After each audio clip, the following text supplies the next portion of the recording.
ஹல்லேலூயா. கர்த்தர் நல்லவர். ஆமென். நமக்கும் ஜீவனை கொடுத்திருக்கிறார், வாழ வைத்தார், தேவைகளை சந்தித்தார், குற்றங்களை மன்னித்தார், கிருபையினாலே முடிசூட்டினார், அவருடைய சமூகத்தில் கொண்டு வந்து அவரை ஆராதிக்க செய்திருக்கிறார். அவர் நல்ல ஆண்டவர் தானே. அந்த நல்ல ஆண்டவருக்கு தலைக்கு மேலே கரங்களை தட்டி நன்றி செலுத்தோமா? தலைக்கு மேலே கரங்களை தட்டி, நல்ல தலைக்கு மேலே. ஆமென். ஆண்டவருடைய பரிசுத்த நாம மகிமைப்படட்டும். 2 நாட்களாக கர்த்தருடைய வார்த்தையை பகிர்ந்து கொள்ள ஆண்டவர் எனக்கும் கிருபை பாராட்டினார். என் தேவாதி தேவனுக்கு என்னுடைய உள்ளத்தின் ஆழத்திலிருந்து நான் நன்றிகளை தெரிவித்துக் கொள்கிறேன். அன்பான போதகர் அவர்களுக்கு, குடும்பத்தாருக்கு இயேசுவின் நாமத்தினால நன்றிகளை தெரிவித்துக் கொள்கிறேன். என்னையும் அழைத்து இந்த இடத்துல நிற்க செய்த தேவனுக்கும் போதகருக்கும் இயேசுவின் நாமத்தினால என் உள்ளத்தின் ஆழத்திலிருந்து நன்றிகளையும் வாழ்த்துதல்களையும் தெரிவித்துக் கொள்கிறேன். கர்த்தருடைய நல்ல நாமம் மகிமைப்படுவதாக. ஆமென். ஆமாம், இன்றைக்கி நான் இதை தான் பேச போகிறேன். பாருங்கள், பெரிய பெரிய விசுவாச வீரர்கள் எல்லாருமே ஏதோ உயர்ந்த இடத்துலேருந்து ஆண்டவர் தெரிந்து கொள்ளலை. எந்த இடம் அற்பமாக வேண்டான்னு ஆகாததா புறக்கணிக்கப்பட்டதா இருக்கப்பட்டதோ அப்பேற்பட்ட இடத்திலிருந்து தான் ஆண்டவர் அற்பமான பயங்கரமான விசுவாசம் உள்ள ஆட்களை தெரிந்து கொண்டார். அவர்கள் அற்பமான இடத்துல தான் அவருடைய அற்புதமான விசுவாசத்தின் ஆரம்பம் வெளிப்பட்டது. அந்த விசுவாசம் தேவனையே சில வேளைகளிலே ஸ்தம்பிக்க செய்யத்தக்க விதத்தில் அவங்க ஆண்டவர் மேலே வைத்திருக்கிற நம்பிக்கைகள் எல்லாமே பெருசாக மாற ஆரம்பித்ததாமே. சில நேரத்தில் பார்த்துருக்கீங்களா, ஏதாவது ஒன்று சொன்னால் அவங்களுக்கு அது அப்படி தான் இருக்கும், அவங்களால முடியும், நம்மளால் முடியாதுன்னு நினைப்போம். பார்த்துருக்கீங்களா? சொல்லாத மாதிரி என்னை பார்க்குறீங்க பார். அல்லேலூயா. ஏதாவது ஒன்று சொன்னோன்னா உடனே அது அவங்களால முடியும், நம்மளால் முடியாது. அவங்க ஜெபம் பண்ணுவாங்க, அவங்களுக்கு வேறு வேலை இல்லை, அவங்க அதனால் போகிறாங்க அப்படின்னு தான் நம்ம மற்றவங்களை இப்படி சொல்லி நம்ம மீண்டுமா இன்னும் கொஞ்சம் கீழ்த்தரமாக வைக்க ஆரம்பிக்கிறோம். ஆனால் அப்படி கிடையாது. அவர்களுடைய வாழ்க்கையை போய் நோக்கி பாருங்கள். அவங்களும் எங்கேயோ ஒரு நெருக்கம், உபத்திரவம், போராட்டம், பலவீனம், இக்கட்டு, இன்னல், தேடக்கூடாத நிலைமை, அப்போ ஏற்பட்ட நேரத்தில் தான் தெய்வத்தை அண்டி கொள்ள ஆரம்பித்தார்கள். அதனால தான் இன்றைக்கி எல்லாரையும் கர்த்தர் மேன்மையான ஸ்தானங்களில் வைத்திருக்கிறார். ஆமென். அல்லேலூயா. ஆமாம், தேவனை ஸ்தம்பிக்க செய்த விசுவாசம் அப்படிங்கிற தலைப்பின் கீழாக தான் இன்றைக்கி நான் பேச போகிறேன். உங்களுக்கு தெரியாததை பேச போகிறது கிடையாது. உங்களுக்கு தெரிஞ்ச, நீங்கள் அறிந்த, நீங்கள் பழக்கப்பட்ட அதே வார்த்தையை தான் நானும் பேச போகிறேன். ஆமென். ஆமென். நல்லா ஆமென் சொன்னீங்க, போங்க. அல்லேலூயா. ஆமாம், எடுத்து வாசிப்போம். ஆதியாகமத்தின் புஸ்தகம் 12வது அதிகாரம் முதல் 2-3 வசனங்களை வாசிப்போம். கர்த்தர் ஆபிரகாமை நோக்கி, நீ உன் தேசத்தையும் உன் இனத்தையும் உன் தகப்பனுடைய வீட்டையும் விட்டு புறப்பட்டு நான் உனக்கு காண்பிக்கும் தேசத்துக்கு போ. நான் உன்னை பெரிய ஜாதியாக்கி உன்னை ஆசீர்வதித்து உன் பேரை பெருமைப்படுத்துவேன். நீ ஆசீர்வாதமாய் இருப்பாய். உன்னை ஆசீர்வதிக்கிறவர்களை ஆசீர்வதிப்பேன். உன்னை சபிக்கிறவர்களை சபிப்பேன். பூமியில் உள்ள வம்சங்கள் எல்லாம் உனக்குள் ஆசீர்வதிக்கப்படும் என்றார். 22வது அதிகாரம் ஆதியாகமம் 4 வசனத்தை வாசிப்போம். 22 முதல் வசனத்திலிருந்து. இந்த காரியங்கள் நடந்த பின்பு தேவன் ஆபிரகாமை சோதித்தார். எப்படி எனில் அவர் அவனை நோக்கி ஆபிரகாமே என்றார். அவன் இதோ அடியேன் என்றான். அப்பொழுது அவர் உன் புத்திரனும் உன் ஏகசுதனும் உன் நேசகுமாரனுமாகிய ஈசாக்கை நீ இப்பொழுது அழைத்துக்கொண்டு மோரியா தேசத்துக்கு போய் அங்கே நான் உனக்கு குறிக்கும் மலைகள் ஒன்றின் மேல் அவனை தகன பலியாக பலியிடு என்றார். அல்லேலூயா. ஆண்டவருடைய நல்ல நாமம் மகிமைப்படுவதாக. என்னை மாத்திரம் பாருங்க பார்ப்போம். சரி, பாருங்க, விசுவாச வீரன், விசுவாச தகப்பன், விசுவாசத்திற்கு முன்னோடியாய் காணப்பட்டவர் ஆபிரகாம் தான். பாருங்க, எல்லாவற்றுக்கும் ஆபிரகாமை தான் கர்த்தர் மகிமையாக, மேன்மையாக, முதல் தரமான இடத்துல ஆண்டவர் கொண்டு போய் வைக்க ஆரம்பித்தார். ஆபிரகாம் வாழ்ந்த இடம் மெசபொத்தோமியா ஊர் என்கிற கல்தேயருடைய தேசம். பாருங்க, ஹரப்பா, முகஞ்சதாரா இருக்கு பேர், வரலாறுல படிச்சிருக்கோம், பார்த்துருக்கீங்களா? நேற்று சாப்பிட்ட சாப்பாடே ஞாபகம் இல்லை. அல்லேலூயா. அரப்போ முகஞ்சாதாரர்கள்லாம் நாங்கள் எங்கே போகிறது? சத்தமாமேன்னு சொல்லுங்க பார்ப்போம். முதல் நாகரிகம் தோன்றின இடம், கலாச்சாரம் பெருகின இடம் பாருங்க, யூப்ரீட்டிஸ் நதி பக்கமாக வளர்ந்த இடம். அப்பேற்பட்ட இடத்துல நாகரிகம் வளர்ந்த, எல்லா விதத்தில் உலகத்துக்கே நாகரிகத்தை இன்ட்ரோடியூஸ் பண்ண அப்பேற்பட்ட இடத்துல இருந்து தான் ஆபிரகாமை கர்த்தர் பிரித்து எடுக்க ஆரம்பித்தார். இன்னைக்கு எப்படி எல்லாமே பயங்கரமாக பழுகி பெருகிருக்கோ, அதே மாதிரி அன்றைய நாட்களில் அந்த இடத்துல பழுகி பெருக ஆரம்பித்தது. ஆபிரகாமினுடைய குடும்பம் விக்கிரகங்களை செஞ்சு வேர்ல்டு வைடா எக்ஸ்போர்ட் பண்ண குடும்பமா, புது தெய்வங்களை உருவாக்கின குடும்பம். அப்பேற்பட்ட குடும்பம் ஆபிரகாமினுடைய குடும்பம். திடீர்னு ஒரு நாள் ஆண்டவர் ஆபிரகாமை பார்த்து ஆபிரகாமோடு பேசுறார். ஆபிரகாமே, உன் இனத்தையும் வீட்டையும் தேசத்தையும் நாட்டையும் உனக்கு உண்டான எல்லாவற்றையும் விட்டு நான் உனக்கு காண்பிக்கும் தேசத்துக்கு போங்கிறார். நான் உன்னை ஆசீர்வதிக்கவே ஆசீர்வதிப்பேன், உன்னை சபிக்கிறவர்களை சபிப்பேன், உன் பேரை பெருமைப்படுத்துவேன், பூமியில் உள்ள வம்சங்கள் எல்லாம் உனக்குள் ஆசீர்வதிக்கப்படும். அப்படி சொல்லி முடிச்ச உடனே எல்லாம் என்னை பாருங்க பார்ப்போம். நாமெல்லாம் ஏகப்பட்ட பிரசங்கத்தை கேட்கிறோம், ஏகப்பட்ட ஆராதனைக்கு போறோம், நூதனமான பாருங்க கவுன்சிலிங் இருக்கு, மோட்டிவேஷனலுடைய பிரீச்சர்ஸருடைய பிரீச்சிங்கை கேட்க ஆரம்பிக்கிறோம். இத்தனை கேட்டோம், சில நேரத்தில் அசையாத திட அஸ்திபாரமாகவே இருக்கிறோம். ஆமேனா, நல்லா வருவீங்க போங்க. அல்லேலூயா. அத்தனையும் கேட்டோம், கடைசியா வந்து சொல்றோம், பாஸ்டர் ஆண்டவர் எதனா சொல்றாரான்னு கேட்கிறோம். இது வரைக்கும் சொன்னதெல்லாம் ஆமாம், அது எல்லாத்தையும் அப்படி தூக்கி போட்டுட்டு இப்படி வரும். அன்னைக்கு பிரசங்கம் கிடையாது, அன்னைக்கு ஆராதனை கிடையாது. நான் அந்த எபிரேயர் 11வது அதிகாரத்தை படித்தேன் பாருங்க. நானா முட்டி போட்டு ஆண்டவரிடத்தில் அழ ஆரம்பித்தேன். அவர்கள் எல்லாரும் ராஜ்யங்களை ஜெயித்தார்களாம், சிங்கங்களின் வாய்களை கிழித்தார்களாம், பாருங்க பட்டயங்களுக்கு தப்பு வைக்கப்பட்டார்களாம், பெரிய பெரிய காரியம் செஞ்சாங்க. பியூட்டி என்ன தெரியுமா? இத்தனை சாதிச்சாங்களே, இத்தனை பெரிய எழுப்புதலை கொண்டு வந்தாங்களே, அக்கினி அவிழ்த்தாங்களே, சிங்கங்களின் வாய்களை கட்டி போட்டாங்களே, அவங்க கிட்ட இந்த பைபிள் இல்லையா? அவங்க கிட்ட இந்த பைபிள் இல்லை. நம்மள மாதிரி விதவிதமான பிரசங்கங்கள் அவங்க கேட்டவங்க கிடையாது.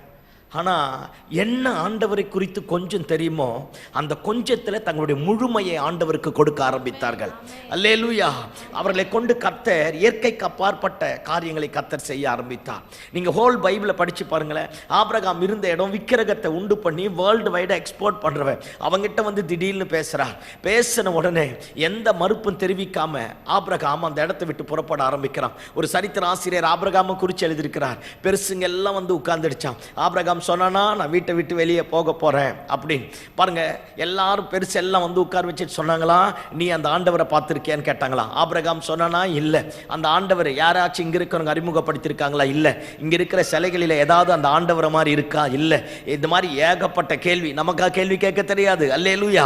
அந்த மாதிரி ஏகப்பட்ட கேள்வி கேட்க கேட்க இல்ல இல்ல இல்ல இல்ல இல்லன்னு ஆபிரகாம் சொன்ன உடனே ஒரு பெருசு ரொம்ப டென்ஷன் ஆயிடுச்சான். அல்லேலூயா. எந்திரிச்சு சத்தம் போட்டு சொன்னாரா, டேய் நீ பார்க்கல, கேட்கல, அறியல, தெரியல, சொல்லல, எங்க நம்பி போற? அப்பதான் ஆபிரகாம் சொன்னானா, அவரை நான் பார்க்கல, அவர் யாருன்னு தெரியாது, அவரை யாரும் எனக்கு இன்ட்ரோடியூஸ் பண்ணல, அவர் எப்படி இருப்பார்னு எனக்கு தெரியாது. ஆனா ஒண்ணு மட்டும் தெரியும், அவர் பேசின சத்தம் என் காதுகளில் ரிங்காரமிட்டு கொண்டிருக்கிறது. அந்த சத்தத்திற்கு கீழ்ப்படியாம என்னால இருக்க முடியா? சத்தம் அல்லேலூயா சொல்லுங்க பாப்போம். ஐயா, நம்மள மாதிரி ஆராதிச்சவன் கிடையாதுயா, நம்மள மாதிரி தெய்வத்தை தேடினவன் கிடையாது, பிரசங்கத்தை கேட்டவன் கிடையாது. ஆனா ஒரே முறை ஆண்டவர் பேசினார்.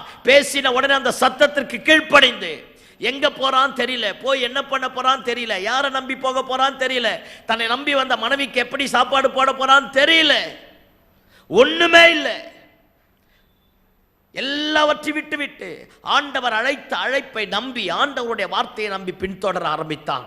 ஆபிரகாமுக்கு பாதை இல்லை, ஆனா ஆபிரகாம் போன வழிகள் எல்லாம் ஆயிரமான ஜனங்களுக்கு பாதையாக கர்த்தர் மாற்ற ஆரம்பித்தார். அல்லேலூயா சொல்லுங்க பாப்போம். ஆமா பாருங்க, ஆண்டவரை நம்பி போனான். 12வது அதிகாரம் ஆண்டவரை விட்டான். 13வது அதிகாரம் இப்படி சொல்லுகிறது, ஆபிரகாமுடைய ஆஸ்தி பூமி தாங்க கூடாமல் இருக்க ஆரம்பித்ததா. 14வது அதிகாரம் இப்படி சொல்லுகிறது, ஆபிரகாம் 318 பேரை ரெடி பண்ணி 5 ராஜாக்களை எதிர்த்து பாருங்க லோத்துவையானுடைய குடும்பத்தை காப்பாற்றப்பட ஆரம்பித்தான். முதல் ஆசீர்வாதம் பெருகுச்சு. அடுத்தது யுத்த வீரர்களை உருவாக்கத்தக்க விதத்தில் மாற ஆரம்பித்தான். 15வது அதிகாரம் பாருங்க எதிர்காலத்தை குறித்த தரிசனத்தை கர்த்தர் ஆபிரகாமுக்கு தரார். 16வது அதிகாரம் ஆகார நிமித்தமாக பிள்ளை பிறக்கிறது. 17வது அதிகாரம் சர்வ வல்லமையில் ஆண்டவராய் வெளிப்படுகிறார். 18, 19, 20, 21 ஈசாக்கு பிறக்க ஆரம்பிக்கிறான். அப்படியே ஒவ்வொரு சாப்டரும் ஆபிரகாமுடைய சரித்திரத்தை அப்படியே கூட்டிட்டே போது பாருங்களேன். நாளுக்கு நாள் ஆனால் ஆசீர்வாதம் அப்படியே பழுகி பெருகிட்டே போது பாருங்களேன். 12வது அதிகாரத்தில் இப்படி ஆசீர்வதிச்சாரா, 14வது அதிகாரத்தில் சொல்லுவா, நீ எம்மட்டும் நடந்து திரியிறியோ அது எல்லாம் உனக்குரியதா மாறுன்னுவா.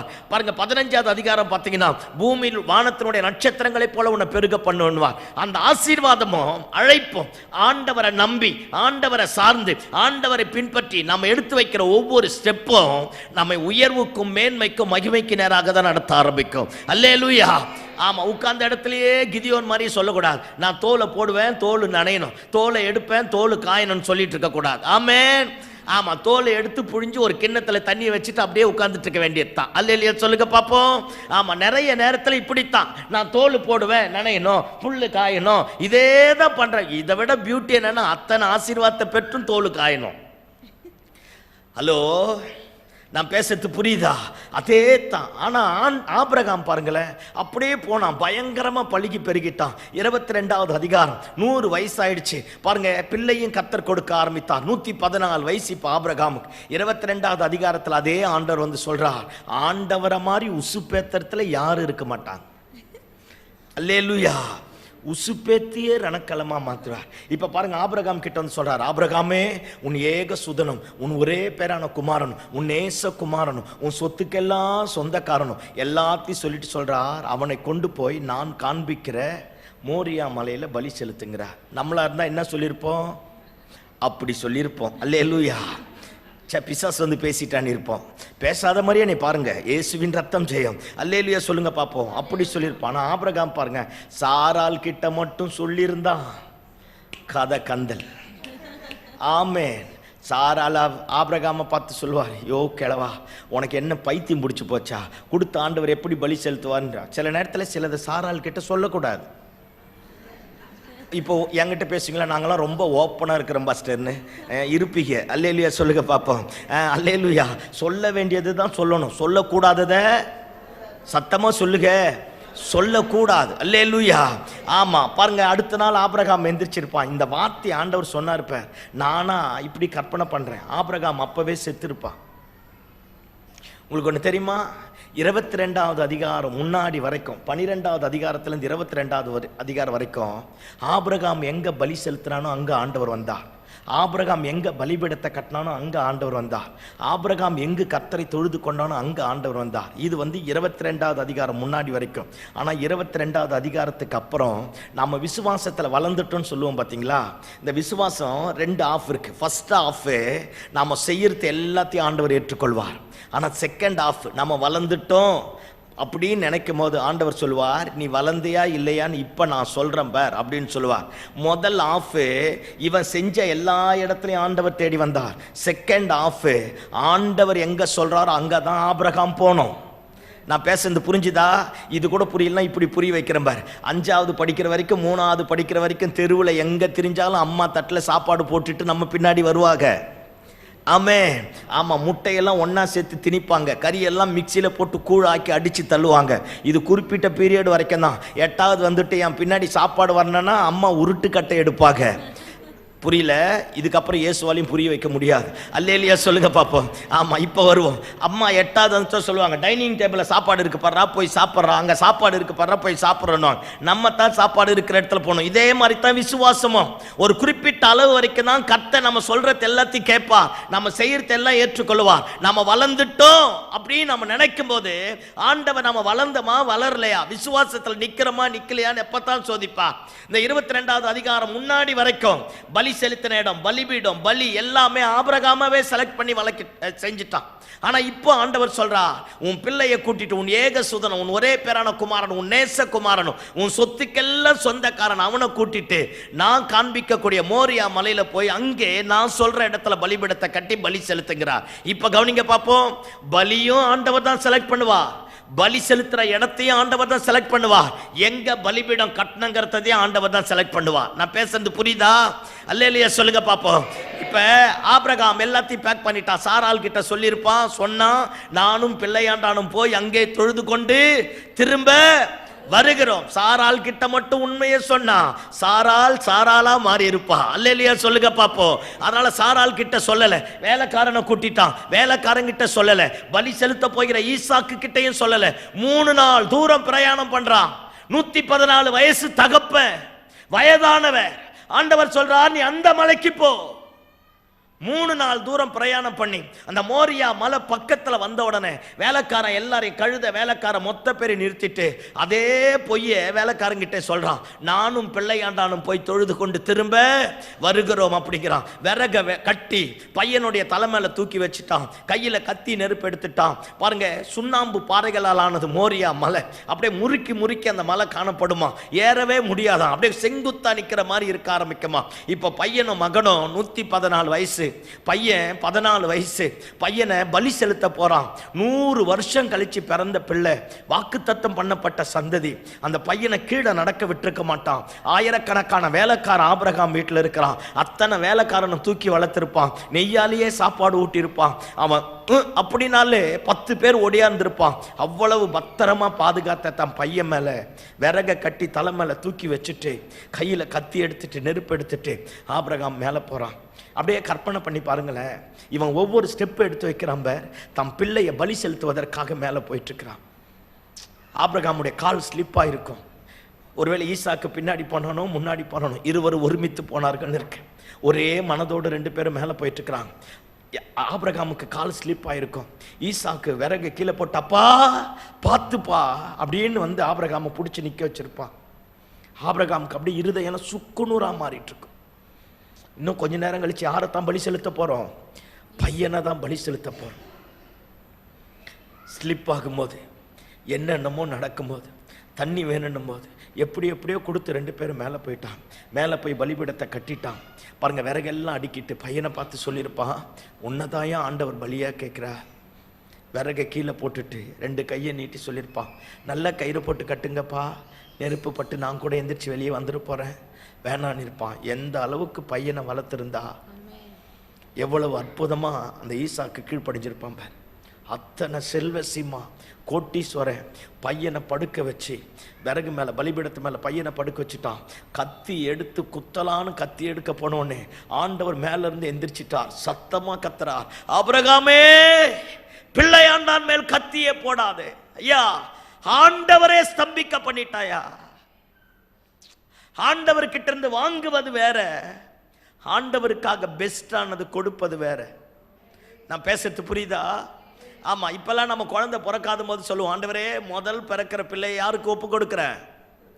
சொல்லாத மாதிரி என்னைய பார்க்குறீங்க, ஊழியத்துக்கு ஒப்பு கொடுக்கறனும். பிள்ளை பிறந்து படித்து முடிச்சோடனே அவன் சம்பாதிக்கிற பணத்தை ஊழியத்துக்கு கொடுக்கறனும். அவன் சம்பாதிப்பதற்காக வெளிநாட்டுக்கு போனோடனே ஃபில் இன் த பிளாங்க்ஸ்.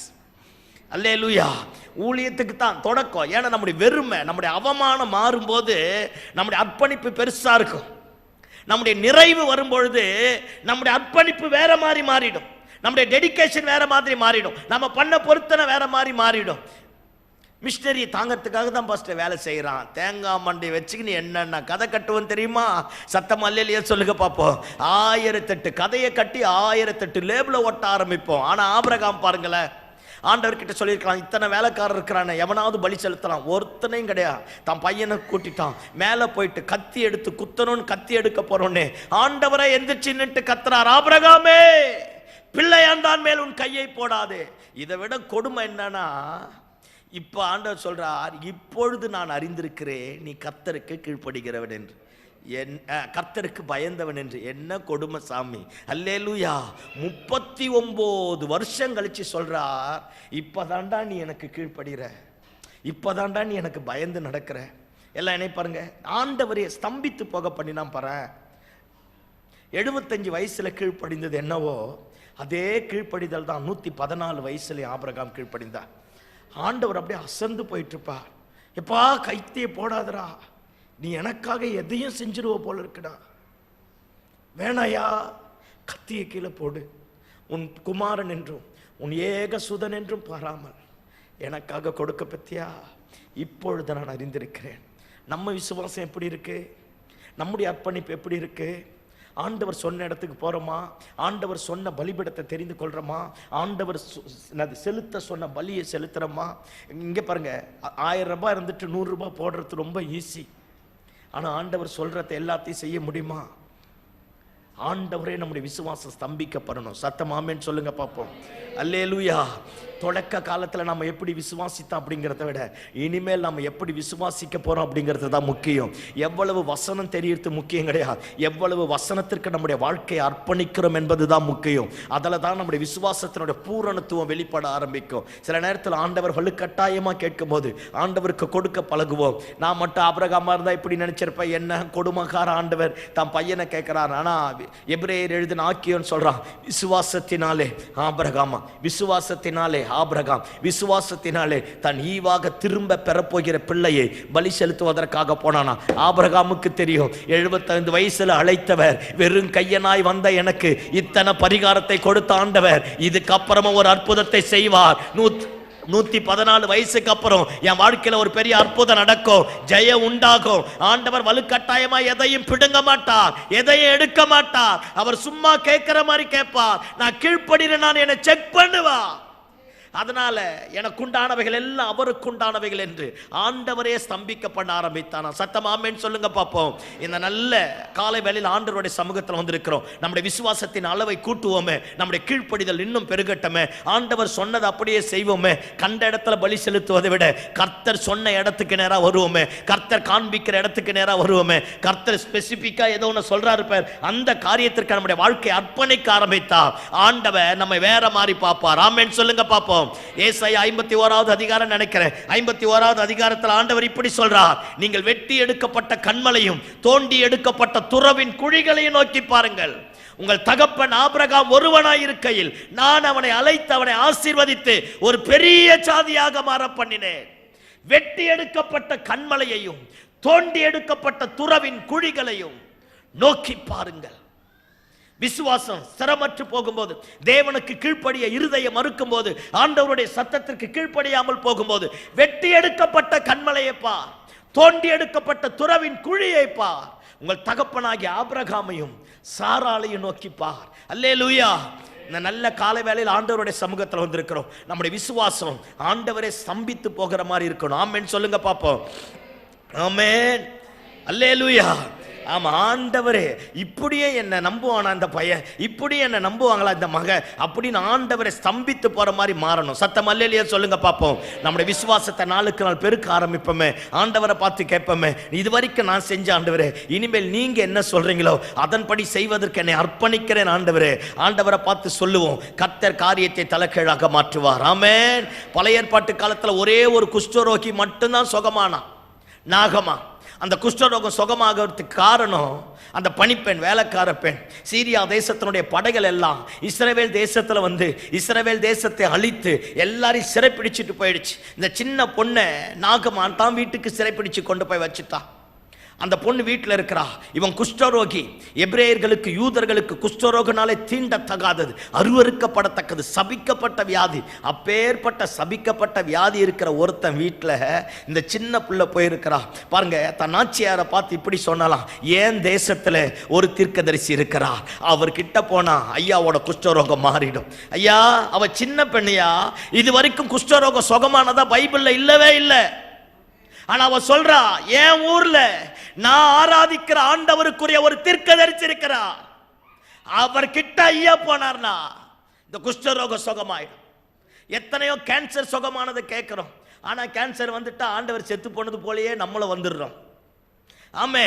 ஆனா அதுக்கு முன்னாடி குஷ்டரோகி சுகமானதே இல்லை. ஆனா இவ சொல்றா, என் ஊர்ல ஒரு தீர்க்கதரிசி இருக்கிறார், ஏன் ஆண்டவனுக்குரிய ஒரு பாத்திரம் அந்த ஊர்ல இருக்கு, அந்த ஊர்ல போனா என் எஜமானனுடைய குஷ்டரோகத்தை கர்த்தர் மாற்றுவார். கையை தட்டி ஆமேன்னு சொல்லுங்க. அடிமைப்பட்டு போனவ, சிறுமையானவ, அப்பேற்பட்டவ சொல்றா, என் ஊர்ல ஒரு ஆண்டவ. போற எல்லா இடத்திலையும் சொல்லணும், எங்க சபை ஒண்ணு இருக்கு, எங்க பாஸ்டர் ஒருத்தர் இருக்கிறார், நாங்கள் ஆராதிக்கிற ஒரு ஸ்தலம் உண்டு, அங்க போய்ப்பா. எல்லாவற்றையும் மாற்றக்கூடிய மகிமையுள்ள தெய்வம் இருக்கிறார். சத்தமா கரங்களை தட்டி ஆமேன்னு சொல்லுங்க பாப்போம். ஆமென். அல்லேலூயா. மாற வேண்டாமா, நமக்கு ஒரு விசுவாசம் வேண்டாமா? அவளுக்கு என்ன தெரியும் அந்த பிள்ளைக்கு? அவ சொல்றா, எங்க ஊர்ல ஒருத்தர் இருக்கிறார், இவன் நினைச்சானா நாகமான் நேரா ராஜா கிட்ட போனா, ராஜா நமக்கு புரியுற மாதிரி பேசுறேன், பைபிள் இருக்கான்னு என்கிட்ட சண்டைக்கு வரக்கூடாது. அல்லேலூயா. ஆமா, அந்த என்னது குவளையில மயில் இறக போட்டு மருந்தெல்லாம் எடுத்து பக்கத்துல உட்கார்ந்து தடவார்னு நினைச்சிட்டு வந்தானா. யாரு? சத்தமா சொல்லுங்க. நாகமான் நினைச்சிட்டு வந்தானா. ராஜா கிட்ட போனா ராஜா வஸ்திரத்தை கிழிச்சிட்டு கத்தறான். எலிசா சொல்றான், அந்த ஆளை என்கிட்ட அனுப்பு, நான் பாத்துக்கிறேன் அப்படிங்கிறான். எலிசா கிட்ட வந்த உடனே எலிசா ரூமுக்குள்ள உட்காந்துட்டு வெளியே வராம சொல்றான், எங்க ஊர்ல ஒரு யோர்தான் நதி இருக்கு, அதுல போய் 7 தடவை முக்க சொல்லுங்கிறான். டென்ஷன் ஆயிட்டான். யாரு? நாகமான். அல்லேலூயா. உச்சக்கட்ட டென்ஷன் ஆயிட்டான். சொல்றான், என் ஊர்ல இல்லாத கங்கையா, யமுனையா, சரஸ்வதியா, ராமேஸ்வரமா, காவேரியாங்கிறான். இவ்வளவும் டென்ஷன் ஆயிட்டு குதிரை எல்லாத்தையும் இப்படி திருப்பும் போது பக்கத்துல ஒரு வேலைக்காரன் நம்பர், அவன் எவ்வளோ நாசுக்கா அற்புதமா சொன்னான் பாரு. அவன் சொல்றான், ஐயா அவர் 10 கிலோ தங்கத்தை கேட்டா கொடுத்துருக்க மாட்டீங்க, எடுத்துட்டு வந்தது வெள்ளியை கேட்டா கொடுத்துருக்க மாட்டீங்க. அவர் என்ன சொன்னார்? நதியில தானே முழுக சொன்னார். அவ்வளோ பெரிய மூர்க்கமான கோபத்தை சாதாரணமா தனிச்சான் பாரு. நம்ம ஒன்றும் இல்லாததை கூட மூர்க்கமா மாத்துறோம். ஆமென். அல்லேலூயா. அப்படியே கலவரமா மாத்திரும். ஆனா அவன் பாருங்க சாதாரணமா மாத்திட்டான். இவன் கொண்டு போய் யோர்தான் நதியில 7 முறை முழுகி எந்திரிச்சோன்னே ஒரு குழந்தையினுடைய சரீரம் போல மாறிடுச்சு. இதை கண்டு நாகமான் நேரா வந்து எலிசாவுக்கு முன்னாடி விழுந்து சொல்றான், இனி சத்தியமா இயேசுவை தவிர எந்த தெய்வத்தையும் ஆராதிக்க மாட்டேன். பிரசங்கம் பண்ணலையா? அந்த புள்ள சொன்னாப்ப, என் ஊர்ல ஏன் ஆண்டவருடைய ஊழியக்காரன் ஒருத்தர் இருக்கிறார், கை காட்டி விட உன் விசுவாசத்தை கர்த்தர் கனப்படுத்துவார். எத்தனை பேர் எத்தனை வியாதியா இருந்தாலும் சொல்ல, எங்க பாஸ்டர் கிட்ட வந்து பாரு, எங்க சர்ச்சை அட்டன் பண்ண பாரு, ஆராதிக்கும் போதே அற்புதம் நடக்கும். கர்த்தர் அங்க பேசுவார், கர்த்தர் அங்க இருக்கிறார். நீ அப்படி பண்ண ஆரம்பித்துப்பா, வருகிறவர்களுடைய விசுவாசத்தை கர்த்தர் கனப்படுத்துவார். நம்மையும் கர்த்தர் கனப்படுத்தக்கூடியவரா இருக்கிறார். அல்லேலூயா சொல்லுங்க பாப்போம். நல்ல சத்தம் அல்லேலூயா சொல்லுங்க பாப்போம். அல்லேலூயா. ஆமா, கை காட்டி விடுவோமே, கர்த்தர் காரியத்தை வாய்க்க பண்ணுவா. அந்த பிள்ளைக்கு எவ்வளோ ஒரு அற்புதமான விசுவாசம் இருக்கு. நான் தான் சொல்றேன், இதுக்கு முன்னாடி எந்த குஷ்டரோகியம் சுகமானது கிடையாது. ஆனா அவ தைரியமா பேசினா பாரு. இந்த மாதிரிலாம் சொல்றதுக்கு ஒரு தில்லு வேணும். இப்பெல்லாம் சர்ச்சில் கை தட்டி பாட்டு பாடுறதுக்கே ஒரு தில்லு வேணும். ஆமா, நாங்க பண்ற பிரசங்கத்துக்கு ஆமேன்னு சொல்றதுக்கே ஒரு தில்லு வேணும். நல்லா சொன்னீங்க. சத்தம் அல்லேலூயா சொல்லுங்க பாப்போம். அல்லேலூயா.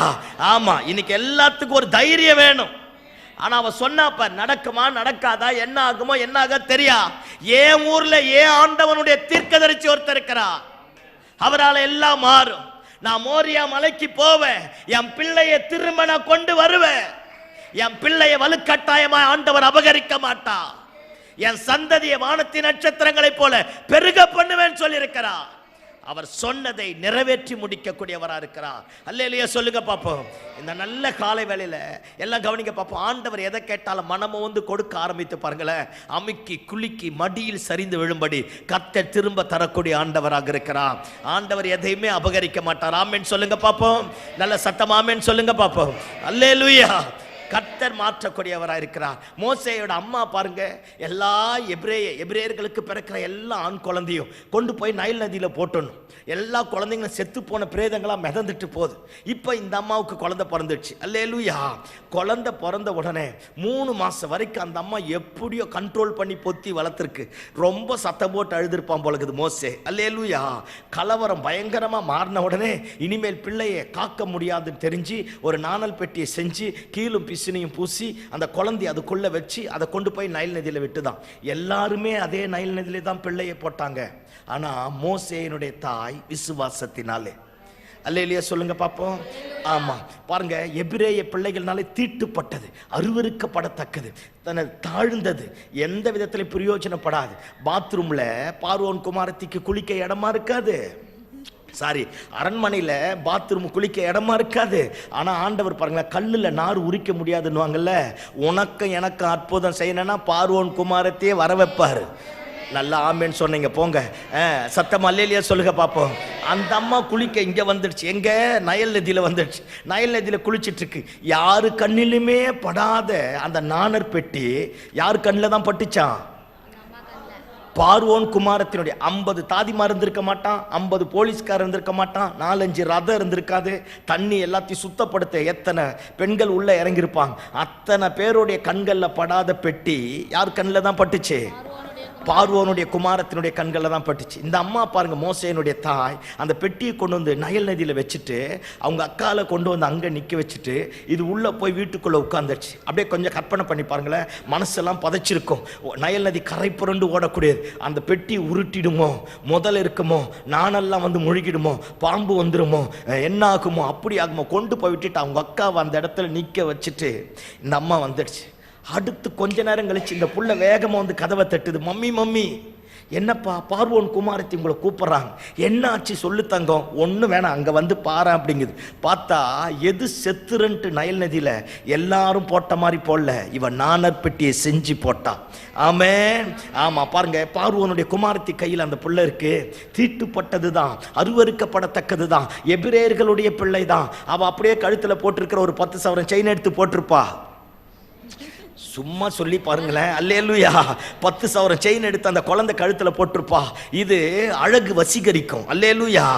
ஆமா, அம்மாவை கவுத்துச்சா, இப்ப பார்வோன் குமாரத்தையும் கவுத்துட்டான். சரியான ஆசாமி மோசே. அல்லேலூயா சொல்லுங்க பாப்போம். இங்க இவளையும் கவுத்துட்டானா. அந்த குழந்தை கழுத்துல செயின் எடுத்து போட்டிருப்பா. அம்மாவை பார்த்து சொல்றா, இந்த பிள்ளைய நீ எனக்கு வளர்த்து தந்துரு, நான் உனக்கு சம்பளம் தரேன். ஒரு ரவுண்டு தான். இப்படி போயிட்டு அப்படி வரும்போது அமுக்கி குலுக்கி மடியில் சரிந்து விழும்படி கர்த்தர் நிறைவா கொடுத்தார்ப்ப.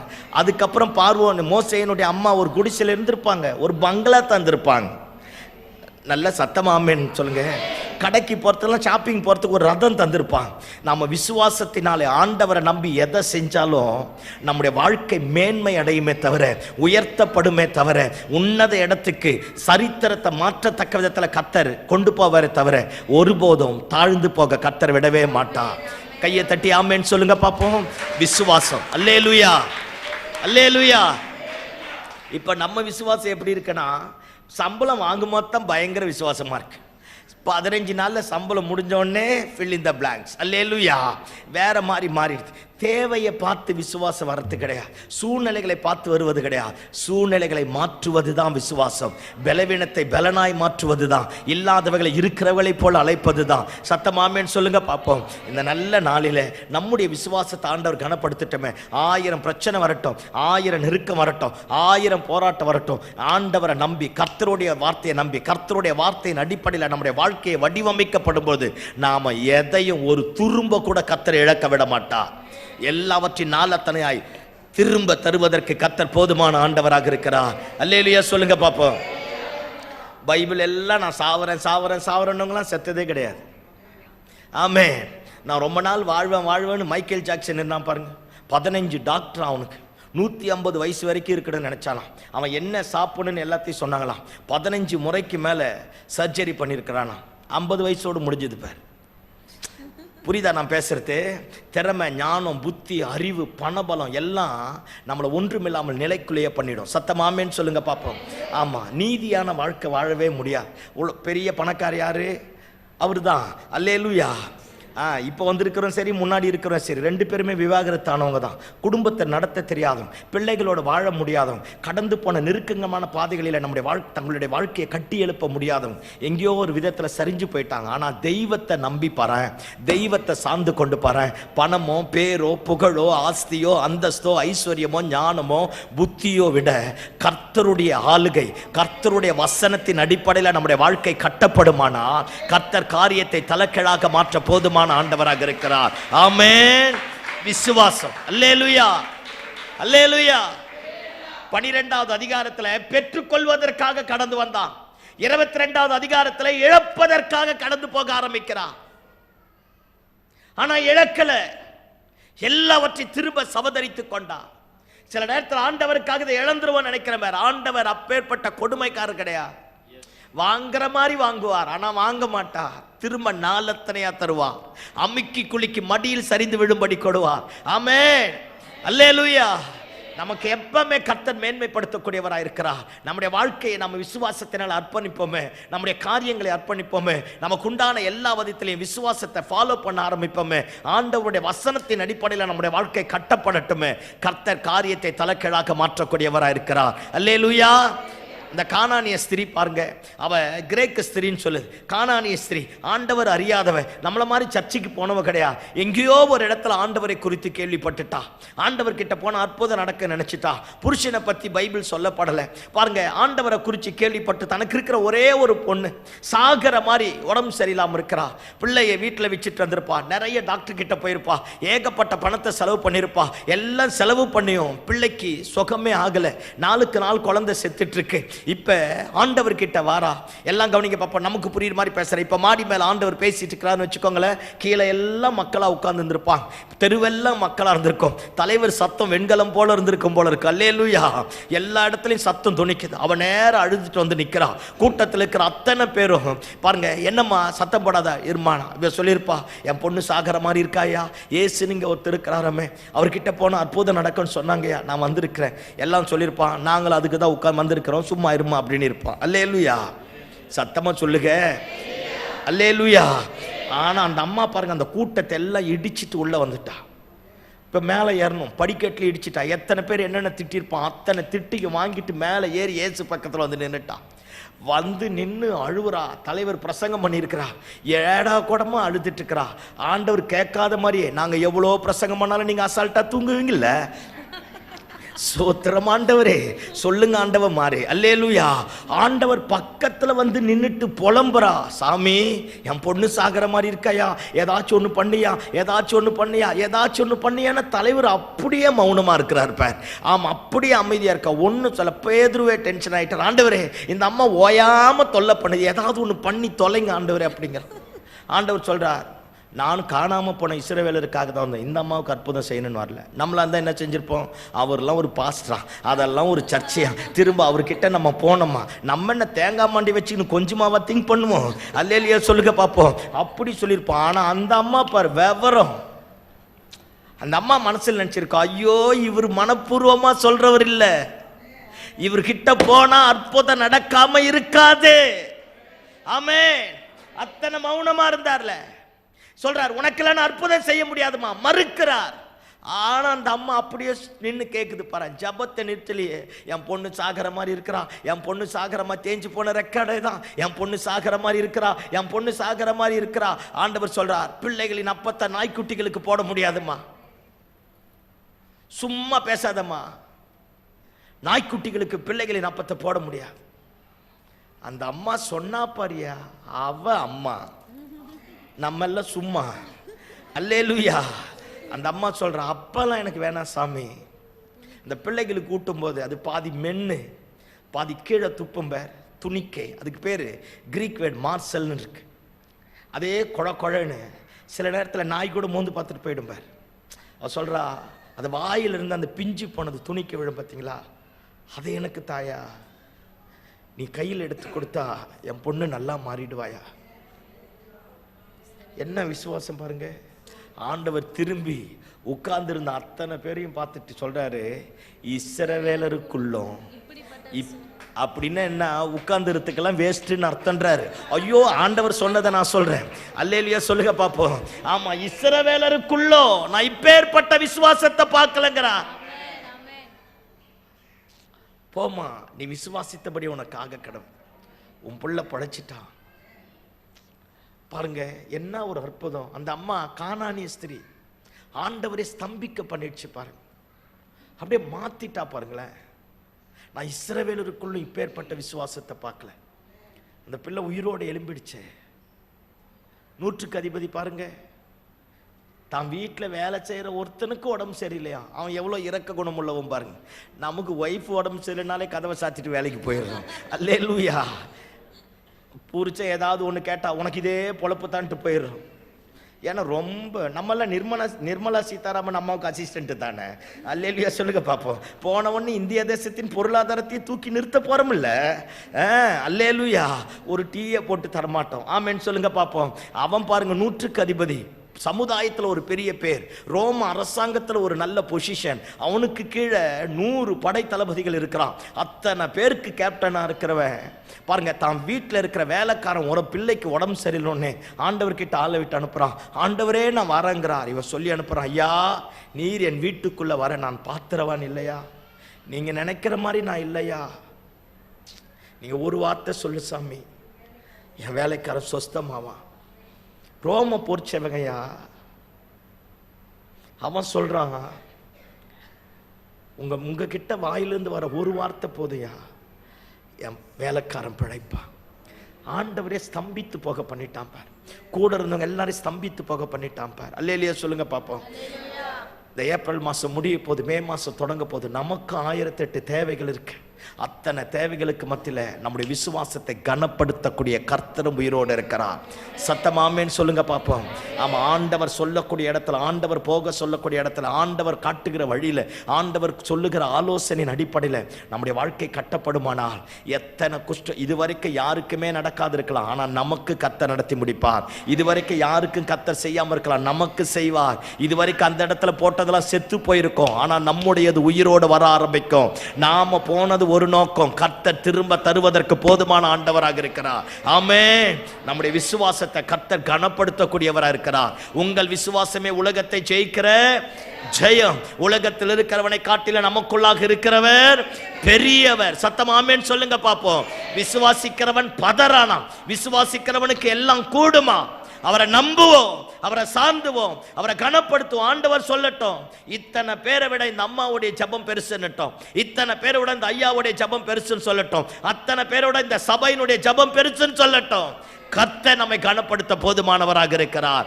ஆண்டவரை சம்பிக்க பண்ணி. அல்லேலூயா, அல்லேலூயா.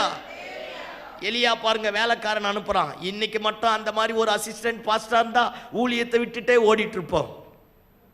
ஆமே, மலை மேல முட்டி போட்டுட்டு எலியா சொல்றான், கடற்கரையில போய் பாரு, ஒரு கையளவு மேகம் வருதாங்கிறான். மலை மேல இருந்து கீழே இறங்கி வந்து பார்த்துட்டு திரும்ப மேல போய் சொல்றான், திரும்ப பாருங்கிறான். ஊழியத்துக்கு வருவோம்?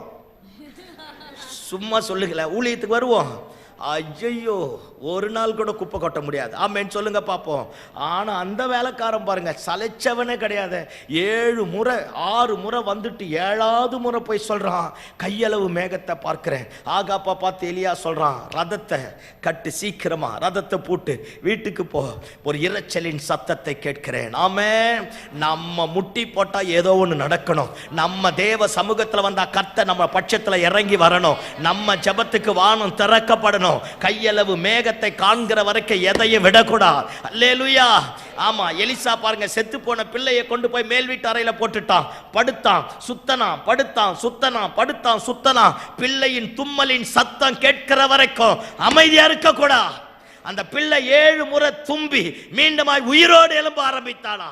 நாம பண்ற ஜபத்துல ஒரு தும்மலின் சத்தம் வரணும், செத்து போனது உயிரோடு வரணும், கையளவு மேகத்தை பார்க்கணும். ஆண்டவர் வாயிலிருந்து வார்த்தை நமக்கு நேராய் வருகிற வரைக்கும் ஆண்டவரை விடக்கூடாது. அது மௌனமா இருந்தாலும் சரி, மறுப்பு தெரிவித்தாலும் சரி, மட்டுப்படுத்தினாலும் சரி, உங்ககிட்ட நான் வந்துட்டு, ஆண்டவரே என் பையன் பிழைப்பான், என் புருஷன் பிழைப்பான், என் பிள்ளைங்க பிழைப்பாங்க, ஆண்டவரையே ஸ்தம்பிக்க பண்ணி. நாமே அல்லேலூயா. ஆபிரகாம் இருக்கணும். நம்ம எல்லாரும் அப்படி எழுமி நிற்போமா? எல்லாரும் எழுமி நிற்போம். எல்லாரும் எழுமி நின்று கண்களை மூடி ஆண்டவரை நோக்கி பார்ப்போம். வாங்குவதற்காக மாத்திர விசுவாசம் அல்ல, கொடுப்பதற்காக விசுவாசம் தான். எல்லாரும் எழுமி நிற்போமா? நம்ம வேலை செய்யற இடத்துல நம்மளை எத்தனை பேர் எத்தனை விதமா பேசினான் பாருங்க. ஆண்டவரை நம்பி பேச ஆரம்பிச்சு பாருங்களேன். ஆண்டவர் சொல்லட்டுமே, அதன்படி நம்முடைய வாழ்க்கை வடிவமைக்கப்படட்டுமே. எந்த இடத்துல தோற்று போவோம்னு நினைப்போமோ, எந்த இடத்துல இழந்துருவோம் நினைச்சோமோ, எந்த இடத்துல இது வாராதுன்னு நினைச்சோமோ, அதே இடத்துல கர்த்தர் நமக்காக வருவார். உங்கள் விசுவாசமே உலகத்தை ஜெயிக்கிற ஜெயம். விசுவாசிக்கிறவன் பதறான், விசுவாசிக்கிறவனுக்கு எல்லாம் கூடும். ஆமென். இந்த கானானிய ஸ்திரியை போல, 100க்கு அதிபதியை போல, அந்த சிறு பெண்ணை போல சொல்லுவோம், எங்க ஆண்டவர் ஒருத்தர் இருக்கிறார், நான் ஆராதிக்கிற ஆண்டவர் ஒருத்தர் இருக்கிறார். அவராலே செய்யக்கூடாத அதிசயமான காரியம் ஒன்றும் இல்லை. அவர் எனக்காக காரியத்தை கைக்குடி வர பண்ணுவார், எனக்காக யுத்தம் பண்ணுவார், எனக்காக வழக்காடுவார், எனக்காக பரிந்து பேசுவார், எனக்காக அற்புதத்தை செய்வார். ஆமென். அப்படியே 2 கரங்களை வானத்துக்கு நேரா உயர்த்துவோம். டாக்டர் கூட நம்மளை பார்த்து சொல்லிட்டு இருக்கலாம், இது முடியாதுன்னு. அவர் ஞானிகளின் ஞானத்தை பைத்தியமாக பண்ணுகிறவர், குறி சொல்லுவர்களுடைய வார்த்தைகளை அபத்தமாக்குகிறவர், கட்டுக்கதைக்காரர்களுடைய காரியங்களை நிர்மூலமாக்குகிறவர். அவர் தமது ஊழியருடைய வார்த்தையை நிறைவேற்றக்கூடிய கர்த்தர். உங்கள் விசுவாசமே உலகத்தை ஜெயிக்கிற ஜெயம். எத்தனை பேர் எத்தனை சொன்னாலும் நாம் ஆராதிக்கிற ஆண்டவர் அற்புதங்களை நடப்பிக்க போதுமானவராக இருக்கிறார். எல்லாரும் அப்படியே கரங்களை வானத்திற்கு நேராக உயர்த்தி ஆண்டவரை நோக்கி பார்த்து நல்ல நல்ல கரங்களை வானத்துக்கு நேராக உயர்த்தி, எத்தனை நெருக்கம், எத்தனை பலவீனம், எத்தனை போராட்டம் இருந்தாலும் நாம் ஆராதிக்கிற ஆண்டவர் தப்புவிக்க வல்லவராக இருக்கிறார். நல்ல அப்படியே வாய்களை திறந்த ஆண்டவரை நோக்கி